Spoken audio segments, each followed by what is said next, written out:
తాజా అంశాన్ని చూస్తున్నాం. థాయిలాండ్లో కదులుతున్న రైలుపై క్రేన్ జారిపడి పెను ప్రమాదం జరిగింది. నిర్మాణ పనులకు వినియోగించే క్రేన్ పడటంతో రైలు పట్టాలు తప్పింది. ఈ ఘటనలో 12 మంది మృతి చెందినట్లు తెలుస్తుండగా మరో 30 మంది వరకు గాయపడ్డారు. బ్యాంకాక్కు 230 కిలోమీటర్ల దూరంలో ఉన్న సిఖియో జిల్లాలో ఈ ప్రమాదం చోటు చేసుకుంది. హై స్పీడ్ రైలు ప్రాజెక్టు కోసం క్రేన్ సాయంతో నిర్మాణ పనులు జరుగుతున్నాయి. బ్యాంకాక్ నుంచి ఉబాన్ రచతాని రాష్ట్రానికి వెళ్తున్న రైలుపై నిర్మాణ పనుల్లో ఉపయోగించే క్రేన్ పడింది. ఆ తీవ్రతకు బోగీలు పట్టాలు తప్పాయి. కొన్ని బోగీల్లో మంటలు చెలరేగాయి. పోలీసులు, సహాయ సిబ్బంది ఘటనా స్థలికి చేరుకుని సహాయక చర్యలు చేపట్టారు. మంటలు అదుపులోకి వచ్చినట్లు చెప్పారు. ప్రమాద సమయంలో రైల్లో 195 మంది ప్రయాణికులు ఉన్నట్లు అధికారులు తెలిపారు. ఈ ఘటనపై విచారణకు ఆదేశించినట్లు వెల్లడించారు.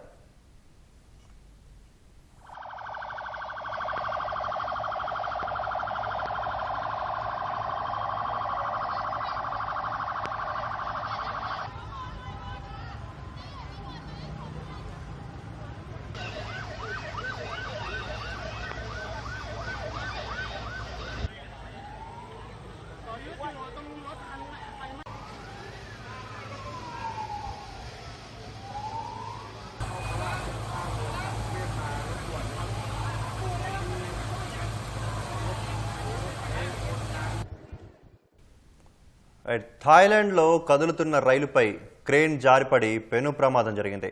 నిర్మాణ పనులకు వినియోగించే క్రేన్ పడటంతో రైలు పట్టాలు తప్పింది. ఈ ఘటనలో 12 మంది మృతి చెందినట్లు తెలుస్తుండగా మరో 30 మంది వరకు గాయపడ్డారు. బ్యాంకాక్కు 230 కిలోమీటర్ల దూరంలో ఉన్న సిఖియో జిల్లాలో ఈ ప్రమాదం చోటు చేసుకుంది. హై స్పీడ్ రైలు ప్రాజెక్టు కోసం క్రేన్ సాయంతో నిర్మాణ పనులు జరుగుతున్నాయి. బ్యాంకాక్ నుంచి ఉబాన్ రచతాని రాష్ట్రానికి వెళ్తున్న రైలుపై నిర్మాణ పనుల్లో ఉపయోగించే క్రేన్ పడింది. ఆ తీవ్రతకు బోగీలు పట్టాలు తప్పాయి. కొన్ని బోగీల్లో మంటలు చెలరేగాయి.